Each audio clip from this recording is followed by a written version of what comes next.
ای کا مطلب ہے انوائرمنٹ.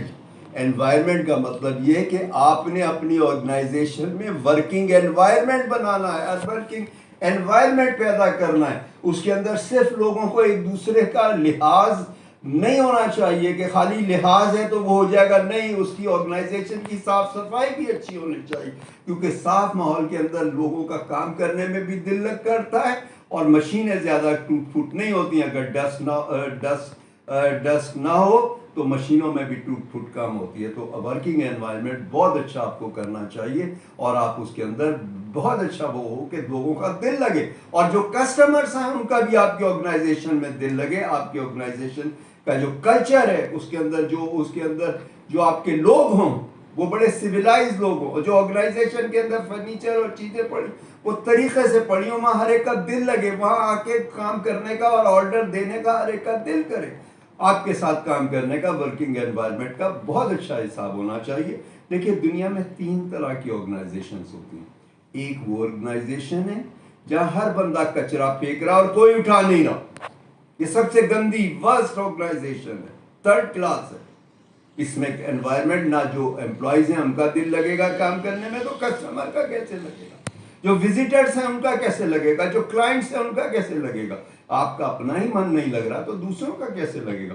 دوسری آرگنائزیشن وہ ہوتی ہے جس میں ہر بندہ کچرا پھینک رہا اور اٹھا رہا, کہ پھینک بھی رہا اٹھا بھی رہا, کوئی کچرا پڑا اٹھا لیا اور پھر جس وقت وہ موڈ ہوا تو کاغذ کچرا پھینک بھی دیا. تو یہ 2nd کلاس کی آرگنائزیشن.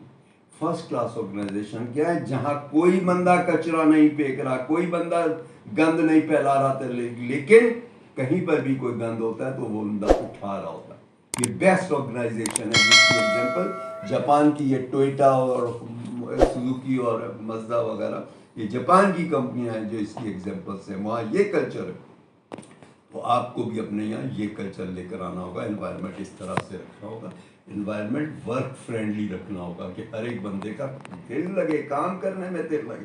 ابھی آپ دیکھیے کہ بہت ساری آرگنائزیشن جب یہ کووڈ کا ہوا تو ورک فرام ہوم کیا. کچھ آرگنائزیشن ایسی ہیں, میں نے ایک انٹرنیشنل نیوزی لینڈ کا کورس کیا تھا, اس میں ہمیں ایک کیس اسٹڈی بتائی گئی تھی. ایک امریکن کمپنی کی تھی جس نے ایوارڈ لیا تھا, پریزیڈنشیل ایوارڈ لیا تھا.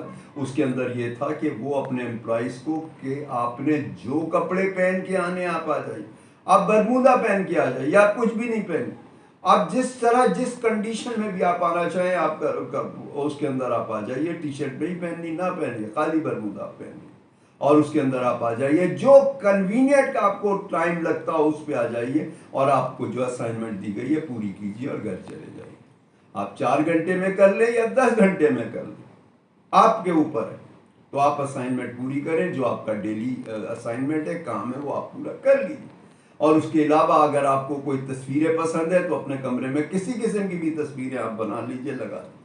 اور آپ کو اس کے علاوہ جو بھی انوائرمنٹ پسند ہے جس میں آپ کنوینئنٹ ہو, مختلف لوگوں کو مختلف انوائرمنٹ کنوینئنٹ لگتا ہے نا. کسی کو تیز روشنی اچھی لگتی ہے, کسی کو کم روشنی اچھی لگتی ہے, کسی کو میوزک اچھا لگتا ہے, کسی کو نہیں لگتا, کسی کو تیز آواز میں میوزک لگتا ہے, کسی کو.